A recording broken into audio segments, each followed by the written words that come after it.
Hales highway, হারানো আত্মার দাবি করা পথ। একটা সময় ছিল যখন গ্রামের লোকেরা শয়তানের রাস্তা নামে একটি নির্জন পথের কথা ফিস করে বলত। এই রাস্তাটি ছিল পুরনো বটগাছের ছায়ায় ঢাকা, যার শিকড়গুলো মাটির নিচে অদ্ভুত আকারে ছড়িয়ে পড়েছিল। গ্রামের কেউ এই পথে পা রাখতে সাহস করত না। গল্প ছিল যে এটি সরাসরি নরকের দরজায় পৌঁছে যায়। যারা এই পথে হেঁটেছে তারা আর ফিরে আসেনি। কেউ বলে তাদের আত্মা হারিয়ে গেছে, কেউ বলে তারা নরকের আগুনে পুড়ে ছাই হয়ে গেছে। আমার নাম অরিন্দম। আমি শহরের ছেলে, গ্রামে এসেছিলাম আমার দাদুর বাড়িতে। দাদু মারা গেছেন অনেক দিন হল, আর বাড়িটা এখন শুধুই একটা ভাঙা স্মৃতি। আমি ভেবেছিলাম গ্রামের শান্তি আমাকে শহরের কোলাহল থেকে মুক্তি দেবে। কিন্তু সেদিন রাতে যখন আমি দাদুর পুরনো ডায়েরি খুললাম, তখনই আমার জীবন বদলে গেল। ডায়েরিতে লেখা ছিল, শয়তানের রাস্তা কখনো একা হাঁটিস না। ওই পথে যারা যায় তারা ফিরে আসে না। আমি দেখেছি কালো ছায়া, চোখবিহীন মুখ আর রক্তের গন্ধ। ওরা আমাকে ডাকছিল। আমি পালিয়ে এসেছি, কিন্তু আমার ছায়া আর আমার সঙ্গে নেই। আমি হেসে ফেললাম। দাদু বুড়ো বয়সে গল্প বানাতে শুরু করেছিলেন বোধহয়, কিন্তু কৌতূহল আমাকে ছাড়ল না। পরের দিন সকালে আমি সেই রাস্তার খোঁজে বেরিয়ে পড়লাম। গ্রামের শেষ প্রান্তে, যেখানে কাকও ডাকে না, সেখানে পড়েছিল সেই পথ, একটা সরু, পাথরে ভরা রাস্তা, যার দুপাশে শুকিয়ে যাওয়া গাছের কঙ্কাল দাঁড়িয়েছিল। বিকেলের আলো মরে আসছিল। আমি হাঁটতে শুরু করলাম। প্রথমে সবকিছু ঠিকঠাক মনে হল। পায়ের নিচে পাথর কুচকুচ শব্দ করছিল। হঠাৎ একটা ঠান্ডা হাওয়া আমার গলায় এসে লাগল। আমি থমকে দাঁড়ালাম। চারপাশে কিছুই নেই, শুধু নিস্তব্ধতা। তবু মনে হল কেউ আমাকে দেখছে। আমি পিছনে তাকালাম। কিছুই নেই। কিন্তু তখনই আমি শুনতে পেলাম একটা ফিসফিস।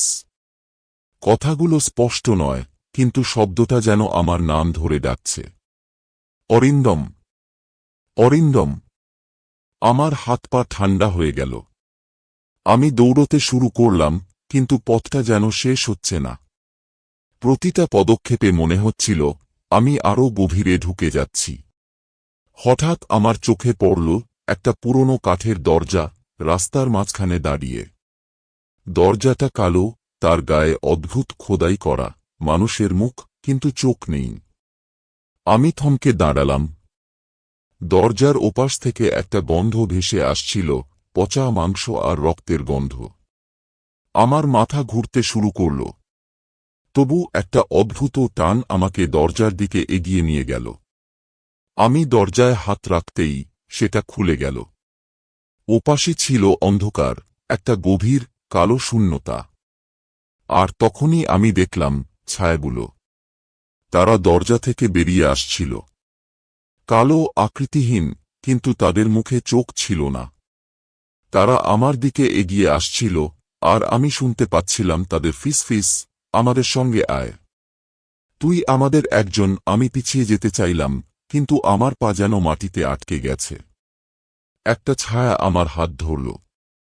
তার স্পর্শে আমার শরীর জমে গেল।